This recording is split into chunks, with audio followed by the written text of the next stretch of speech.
Dan di antara 1.124.000 manusia yang terbaik dipilih kembali oleh Allah dengan pilihan cobaan, diberi cobaan yang berat-berat, maka ditemukan 313 manusia.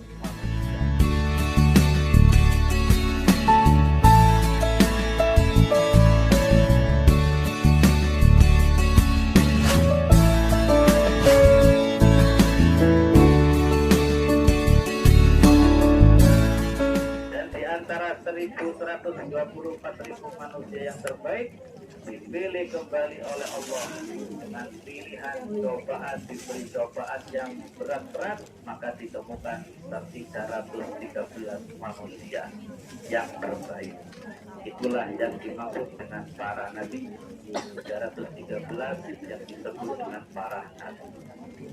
Dari 313 dipilih kembali oleh Allah, disaring kembali oleh Allah, dites kembali oleh Allah, diberikan cobaan yang berat-berat, maka dari 313 ditemukannya 25 manusia.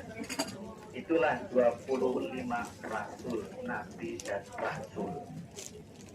Dari 25 manusia disaring kembali oleh Allah, maka terdapat dari 25 manusia, maka muncullah hanya 5 manusia. Itulah 5 manusia yang paling hebat, yaitu 5 manusia, 5 nabi ulul azmi, nabi yang diberikan cobaan-cobaan yang terberat.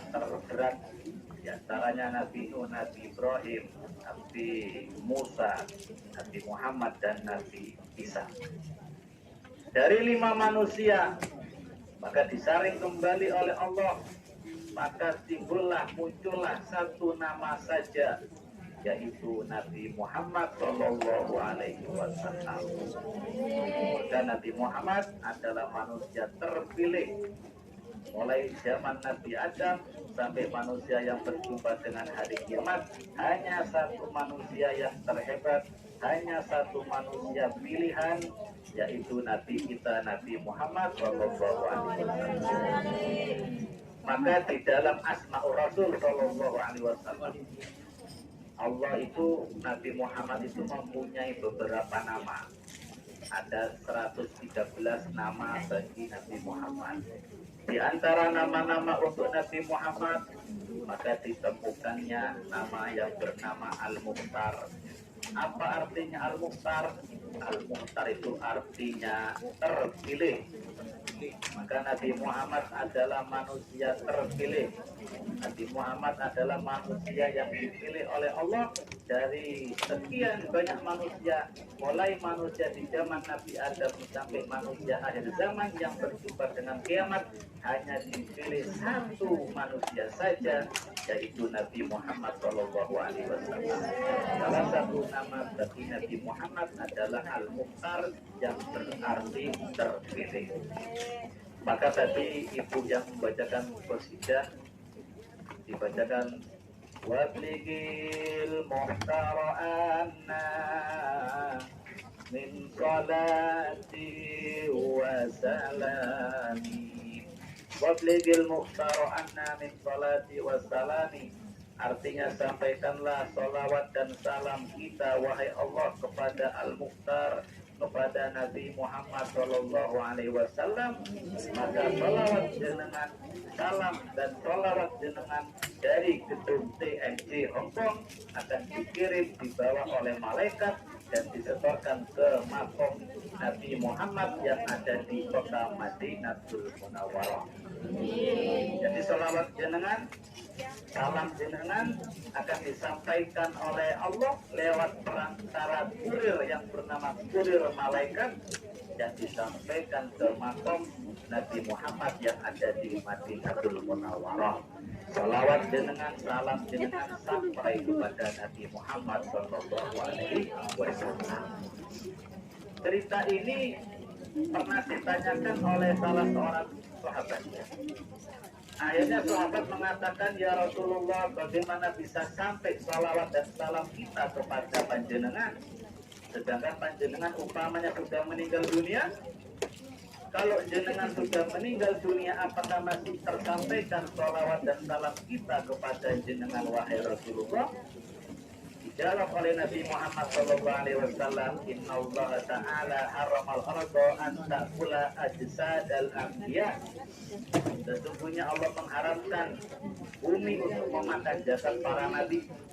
Allah mengharapkan bumi untuk menghabiskan memakan jasad para nabi. Berarti jasad-jasad para nabi pada saat ini sampai saat ini masih dalam keadaan utuh. Jasad para nabi masih dalam keadaan utuh.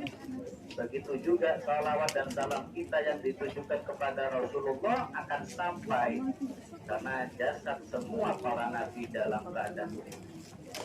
Apakah cuma jasad para nabi saja yang dalam keadaan utuh? Tidak. Walaupun bukan nabi, ada beberapa jasad yang masih utuh.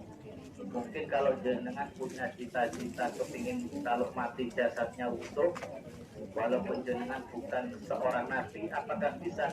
Bisa. Masih ada opsi yang lain.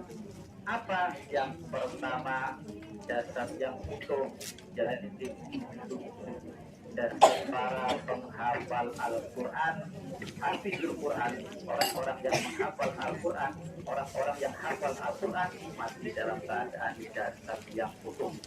Maka jangan kalau bukan nabi kepingin jasadnya utuh, ya hafal Al-Quran.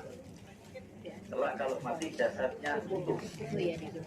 Selain itu, apakah masih ada? Bisa.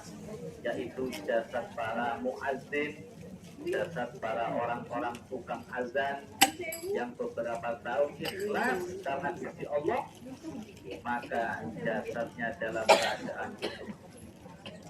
Apakah masih ada opsi lain? Ada, yaitu jasadnya orang-orang yang mati syahid, orang-orang yang membela agamanya Allah Subhanahu wa Ta'ala. Itu jasad-jasad apabila mati, mereka jasadnya utuh. Jadi jenengan bisa memilih.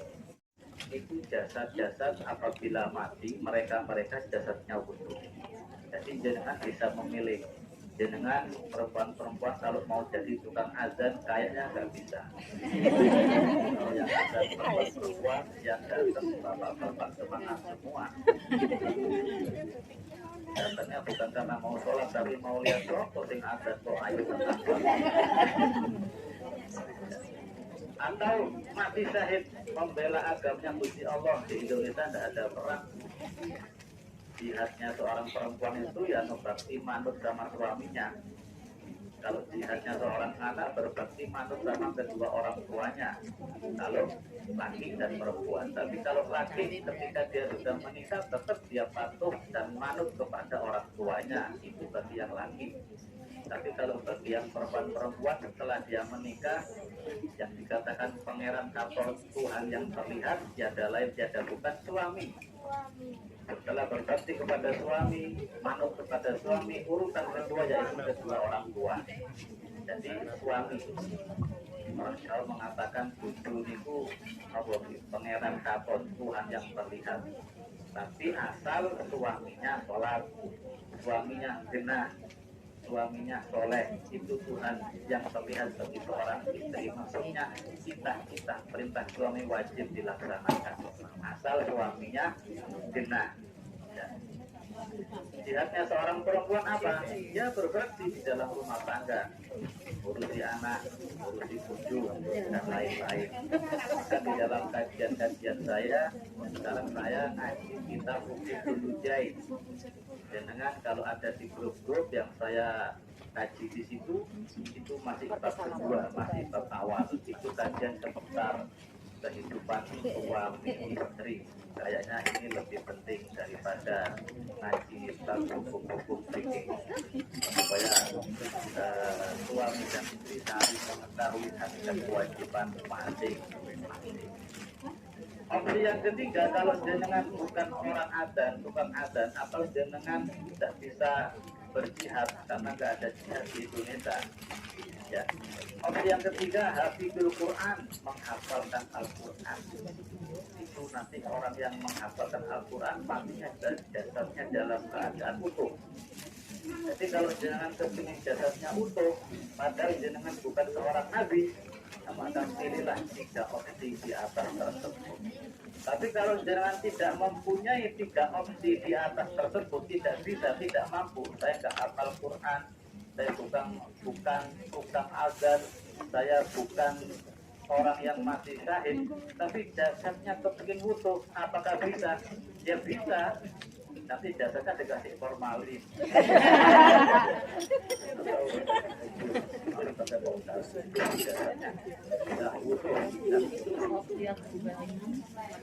Alat kulihal, saudara-saudara, saudari-saudari yang kami muliakan, kita berkumpul bersama-sama, tiada lain, tiada bukan, hanya apa sih? Hanya untuk mengharap syafaat dari Nabi Muhammad SAW.